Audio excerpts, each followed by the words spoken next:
আমার সমস্ত দর্শক বন্ধুদের জানাই জয় যিশু। আশা করি আপনারা প্রত্যেকেই পিতা পুত্র পবিত্র আত্মার নামেতে সুস্থ এবং স্বাভাবিক আছেন। এই মুহূর্তে আপনারা আছেন সুজাতা মাইতি ইউটিউব চ্যানেলের সাথে। আজকে আমি আপনাদের কাছে বাইবেল থেকে কিছু বাক্য তুলে ধরব। এছাড়াও আপনাদের কাছে যারা অসুস্থ তাদের জন্য পরমেশ্বর পিতার কাছে প্রার্থনা রাখব। তো চলুন বন্ধুরা, ঈশ্বরের বাক্য দিয়ে আজকের ভিডিওটা শুরু করি। তো লুকে যাব 6:27। তোমরা যারা শুনছো, আমি কিন্তু তোমাদের বলছি, তোমরা তোমাদের শত্রুদের ভালোবাসো। তাহলে কি বলছে আমাদের? যে আমার দিকে বলছে শোনো। তাহলে শুনতে বলেছে, কি বলেছে? আমি কিন্তু তোমাদের বলছি। তাহলে প্রভু যিশু কাদের বলছে? তাহলে আমাদের বলছে। যে কি বলছে? ঘৃণা করে তাদের মঙ্গল করো। যারা আমাদের প্রতি ঘৃণা করে তাদের জন্য যেন আমরা মঙ্গল কামনা করি। কিন্তু আমরা যেন তাদের না অভিশাপ দিই। কেন? আমাদের ঈশ্বর তেমনটা শেখায় না। কেন? আমার প্রভু যিশু যখন ক্রুশেতে গিয়েছিল তখন ওখানে বলেছিল, পিতা এরা কি করছে, এরা নিজেরাই জানে না, এদের দিকে তুমি ক্ষমা করো। তাহলে ক্ষমার বাণী দিয়ে গেছে। কিন্তু আমাদের জগৎ সমাজ যখন আমাদের কোনো নিন্দা তাড়না করে, আমরা তাদের উপরে রেগে যাই। না, প্রভু বলেছে যে ওদের যেন আমরা ক্ষমা করি। যারা তোমাদের অভিশাপ দেয় তাদের আশীর্বাদ করো। তাহলে কি বলছে? যারা আমাদের অভিশাপ করে আমরা যেন তাদের আশীর্বাদ কামনা করি, তাদের যেন মঙ্গল কামনা করি, যে ওদের পিতা ভালো করো। কেন? ওরা অজান্তে ভুল বলছে না। তো তাদের জন্য আমরা কি করব না, ঈশ্বরের কাছে মঙ্গল চাইব। যারা তোমাদের সঙ্গে দুর্ব্যবহার করে তাদের জন্য প্রার্থনা করো। তাহলে আমাদের সাথে যারা দুর্ব্যবহার করে আমরা যেন সর্বদাই তাদের জন্য প্রার্থনা করতে পারি। কেন? তারা জানে না, তাই আমাদের প্রতি তারা ঘৃণার্থ। কিন্তু আমরা তো প্রভু যিশুকে জানি, তো আমরা কেন এমনটা করব? তো সেই জন্য কেউ যদি তোমার এক গালে চড় মারে তার কাছে অপর গালটি বাড়িয়ে দাও। তাহলে আমাদের এখানে প্রভু যিশু কি বলেছে? যদি আমাদের গালে চড় মারে তাহলে আমাদের অপর গালটা বাড়িয়ে দিতে বলেছে। আমরা কি কেউ বন্ধুরা পারি এটা করতে? কিন্তু করতে পারি না। কিন্তু প্রভু যিশুর আজ্ঞা আমরা মানতে পারি না। তো তার জন্য আমরা ঈশ্বরের কাছে কি চাইবো? হ্যাঁ, আমাদেরটাই চাই। কিন্তু আজকে প্রভু যিশু মানতে পারছি না, কিন্তু আমাদেরটা সর্বদাই চাইতে থাকি।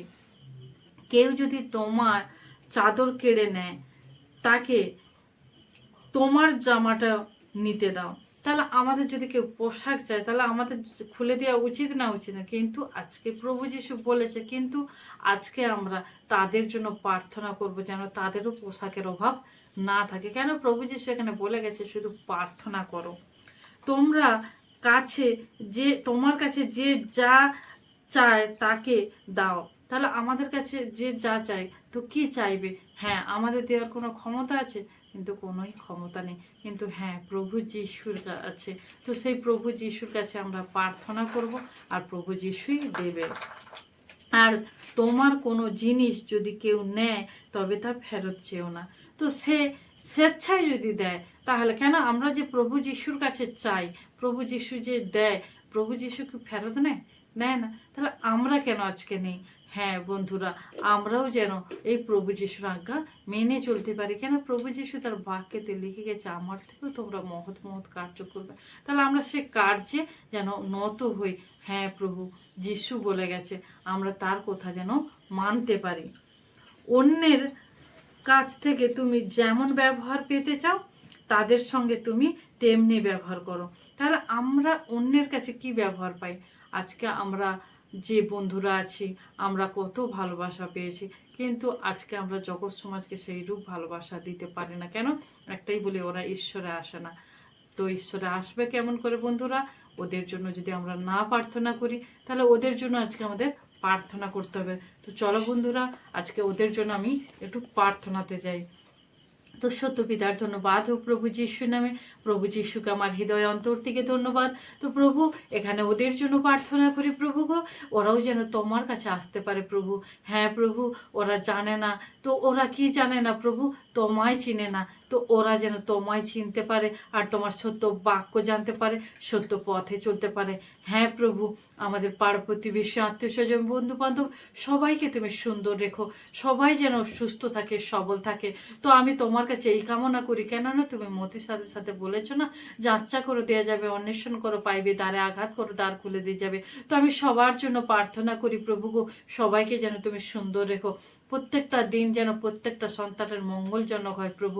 ওদের প্রত্যেকটা সন্তানের দায়ভার দায়িত্ব প্রভু তোমায় দিলাম, তুমি প্রত্যেকটা সন্তানকে সুরক্ষিত রেখো, ওদের জলপথে, স্থলপথে, আকাশপথে, যানবাহন পথে, সমস্ত জায়গায় তুমি সুন্দর রেখো, প্রত্যেকটা পরিবারকে সুন্দর রেখো পরমেশ্বর। হ্যাঁ প্রভু, আমার বিশ্বাস ওদের দিকে তুমি সুন্দর রেখেছো, আর তোমার স্থানে শীঘ্রই নিয়ে এসো প্রভু। ওরাও যেন সত্যটাকে জেনে সত্য পথ চিনতে পারে, তোমার সন্তানদের যেন না খারাপ ব্যবহার করে। তো পরমেশ্বর, তোমার সন্তানদের প্রতি তুমি যেমন দেখছো তেমন ঠিক যারা এখনো আসে না, তুমি তাদেরও প্রতি লক্ষ্য নজর রেখো, তারাও যেন সর্বদাই মঙ্গল হয় তাদের জীবনে, তো সর্বদাই যেন তারা আনন্দে কাটাতে পারে। হ্যাঁ প্রভু, তোমার কাছে এসেছি আমরা আনন্দে কাটাই। তো তেমনই আমি প্রত্যেকটা সন্তানের জন্য তোমার কাছে বিনীত প্রার্থনা রইলাম। তো প্রভু, ওদের দিকে তুমি সুন্দর জীবন দিও, যিশু কি সামর্থ্যে নাম সে। তো প্রভু, সমস্ত প্রার্থনা প্রত্যেকটা ক্যালিশিয়া ভাই বোনকে, আমাদের পাড়া প্রতিবেশী, আত্মীয় স্বজনকে তোমার চরণে সমর্পণ অর্পণ করলাম। তোমারই তিন জীবিত পুত্র, ত্রাণকর্তা, উদ্ধারকর্তা, ত্রিভুবনকারী সত্য যিশু মসির নাম থেকে চাইছি পাপ্পা, আমিন। তো চলো বন্ধুরা, তো দর্শক বন্ধুরা, আজ এখানেই শেষ করলাম। যদি আপনাদের এই চ্যানেলটি ভিডিওগুলি ভালো লেগে থাকে তাহলে লাইক, শেয়ার, কমেন্ট করতে ভুলবেন না। আবারও সবাইকে জয় যিশু, আমিন।